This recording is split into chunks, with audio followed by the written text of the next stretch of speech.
أعوذ بالله من الشيطان الرجيم. بسم الله الرحمن الرحيم. إن الحمد لله نحمده ونستعينه ونستغفره ونستهديه ونعوذ بالله من شرور أنفسنا ومن سيئات أعمالنا. من يهده الله فلا مضل له ومن يضلل فلا هادي له. أشهد أن لا إله إلا الله وحده لا شريك له، وأشهد أن محمدًا عبده ورسوله. بلغ الرسالة وأدى الأمانة ونصح الأمة وجاهد في الله حق جهاده حتى أتاه اليقين. صلوات ربي وسلامه عليه وعلى آله وأصحابه ومن اكتفى أثرهم بإحسان إلى يوم الدين، وأنا معهم برحمتك وجودك يا أكرم الأكرمين. اللهم اجعلنا لهديه متبعين وانفعنا بمحبته أجمعين. يا أيها الذين آمنوا اتقوا الله حق تقاته ولا تموتن إلا وأنتم مسلمون. يا أيها الناس اتقوا ربكم الذي خلقكم من نفس واحدة وخلق منها زوجها وبث منهما رجالا كثيرا ونساء، واتقوا الله الذي تساءلون به والأرحام، إن الله كان عليكم رقيبا.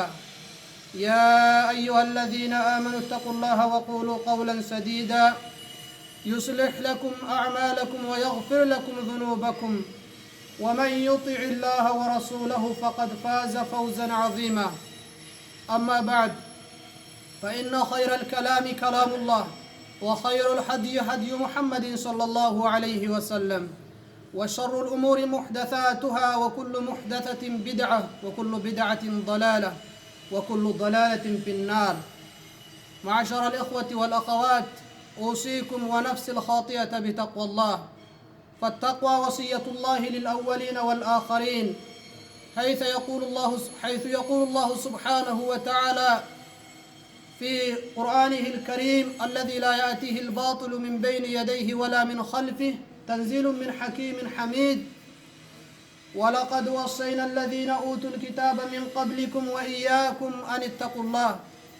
ويقول الرسول صلى الله عليه وسلم في الحديث الشريف: اتق الله حيثما كنت. إخوة الإسلام، عنوان خطبتنا اليوم عن الصحة والوقاية من الأمراض.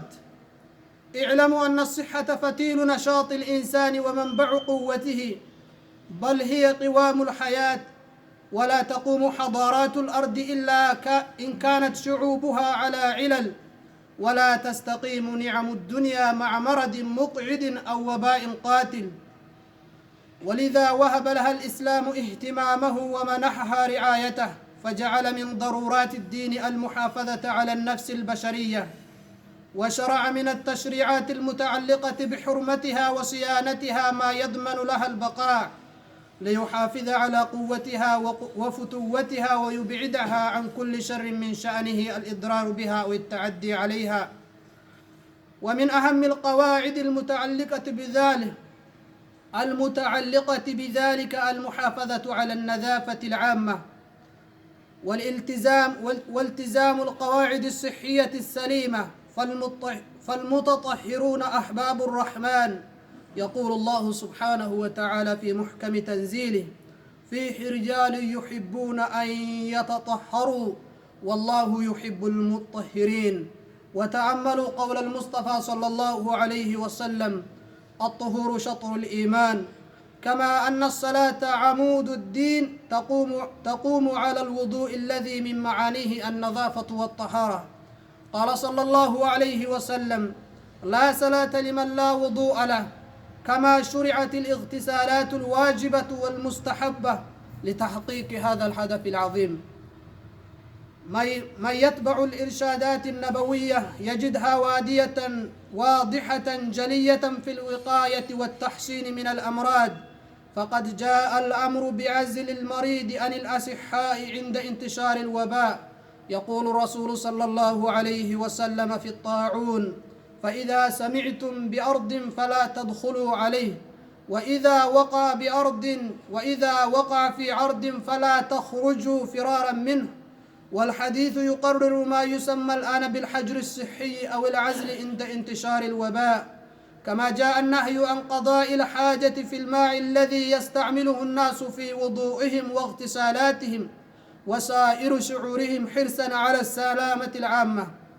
يقول الرسول صلى الله عليه وسلم: اتقوا الملاعن الثلاثة: البراز في الموارد، وقارعة الطريق، والذل. وللمحافظة على الصحة الشخصية جعل الإسلام من الآداب الضرورية غسل اليدين قبل النوم وبعده، وقبل الطعام وبعده. قال رسول الله صلى الله عليه وسلم: من نام وفي يده غمر أي دسم ولم يغسله فأصابه شيء فلا يلومن إلا نفسه. وقال عليه الصلاة والسلام: إذا استيقظ أحدكم من نومه فلا يغمس يده في الإناء حتى يغسلها ثلاثا، فإنه لا يدري أين باتت يده. واهتم الإسلام كذلك بالغذاء باعتباره العنصر الفعال في نمو الجسم وقوته والطاقة المحركة التي تمكنه من أداء وظائفه، فأحل الله كل طيبة من طعام وشراب. قال الله تعالى: يا أيها الذين آمنوا كلوا من طيبات ما رزقناكم واشكروا لله إن كنتم إياه تعبدون.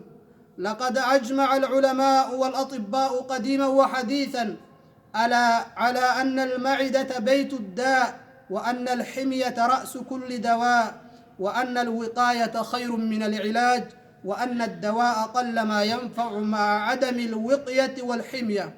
وقد سبق القرآن الكريم التشريعات الحديثة في تقرير القواعد الصحية الكبرى، وأنزل آية قرآنية جمع فيها أكثر علم الصحة والاقتصاد، فقال: وكلوا واشربوا ولا تسرفوا إنه لا يحب المسرفين. ويقول الرسول صلى الله عليه وسلم: ما ملأ ابن آدم وعاء شر من بطنه، بحسب ابن آدم لقيمات يقمن صلبه، فإن كان لا محال فثلث لطعامه وثلث لشرابه وثلث لنفسه. عباد الله، لا يزال الطب يكتشف يوما بعد يوم الآثار الإيجابية والنتائج الباهرة لهذه القواعد الصحية الربانية التي جاء بها الإسلام للمحافظة على الصحة والوقاية من الأمراض البدنية. فالمسلم حين يلتزم نظاما معتدلا في غذائه ونومه وعبادته، ويحسن التحكم في غرائزه وشهوته، يكون قد عمل بأسباب الصحة. إن من حرص الإسلام على الصحة تربية أتباعه على التحكم في شهواتهم وغرائزهم، ونهاهم عن تعاطي كل ما يضر بعافيتهم ويحدد سلامة بنيتهم، فحرم عليهم الخبائث جميعها في الوقت الذي فتح بابا من البدائل الطيبة التي بثها الله في الأرض. يقول الله سبحانه وتعالى: ويحل لهم الطيبات ويحرم عليهم الخبائث. إن اختلال النظام الغذائي والوقائي في حياة بعض الناس يؤثر في النظام الجسدي والتوازن فيه، فيحدث المرض إذا وقع لسبب واضح أو لحكمة إلهية خفية.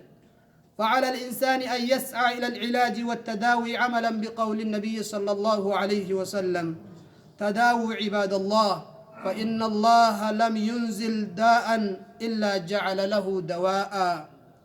والتداوي إنما يكون باستشارة طبيب حاذق والأخذ بالنصائح والقواعد الصحية والطبية المقررة عند المختصين بهذه التعاليم الحكيمة. حفظ الله الإسلام للمسلم صحته، وصان جسمه ليجمع له مع قوة العقل والروح قوة الجسم، حتى يصير شخصية متوازنة يؤدي وظيفته في الحياة على أحسن الوجوه. أقول ما تسمعون، وأستغفر الله لي ولكم ولسائر المسلمين من كل ذنب فاستغفروه، إنه هو الغفور الرحيم والبر الكريم.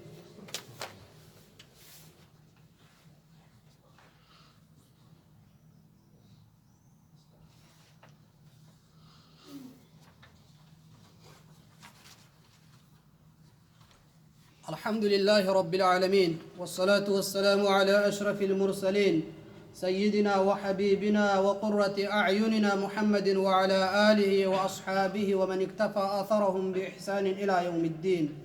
أما بعد، إن من أقدس الواجبات على الآباء الاعتناء بصحة أبنائهم حتى يشبوا أقوياء نافعين، حتى يكونوا أقوياء نافعين لأنفسهم ولمجتمعهم الذي يعيشون فيه، وذلك بأن يحرصوا كل الحرص على تحذيرهم من الاقتراب من كل ما يسبب لهم الانحراف أو يؤدي بهم إلى الهلاك، ولا يكون ذلك إلا بابتعادهم الكامل عن اقتراف سائر المعاصي والرذائل، وحرصهم الدائم على عدم إقامة العلاقات الجنسية غير المشروعة التي لا تورث إلا ضياعا وخسرانا، ولا ينجم عنها إلا أمراضا أو أوبئة عجز الطب الحديث عن التوصل إلى العلاج الناجح.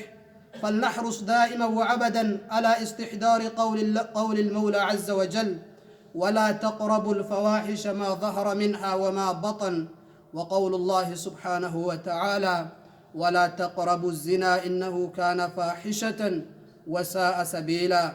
فاتقوا الله عباد الله، وحافظوا على صحة أبنائكم وجنبوهم كل شر وعناء، وادفعوا عن أنفسكم وأهليكم كل ضر وبلاء، وكونوا دائما في مركز القدوة لهم، وإياكم من المسلك الذي عاب القرآن الكريم من يسلكونه، فقال تبارك وتعالى: يا أيها الذين آمنوا لم تقولون ما لا تفعلون. هذا، وصلوا وسلموا على إمام المرسلين وقاعد الغر المحجلين، فقد أمركم الله سبحانه وتعالى بالصلاة والسلام عليه في محكم كتابه، حيث قال: إن الله وملائكته يصلون على النبي يا أيها الذين آمنوا صلوا عليه وسلموا تسليما. اللهم صل على عبدك ونبيك محمد صلى الله عليه وسلم، وارض اللهم عن الخلفاء الراشدين أبي بكر وعمر وعثمان وعلي، وأن تابع التابعين وأنا معهم برحمتك يا أرحم الراحمين. اللهم أعز الإسلام والمسلمين. ربنا آتنا في الدنيا حسنة وفي الآخرة حسنة وقنا عذاب النار. ربنا ظلمنا أنفسنا وإن لم تغفر لنا وترحمنا لنكونن من الخاسرين. ربنا ظلمنا أنفسنا وإن لم تغفر لنا وترحمنا لنكونن من الخاسرين. وصلى الله وسلم على سيدنا محمد. أقم الصلاة.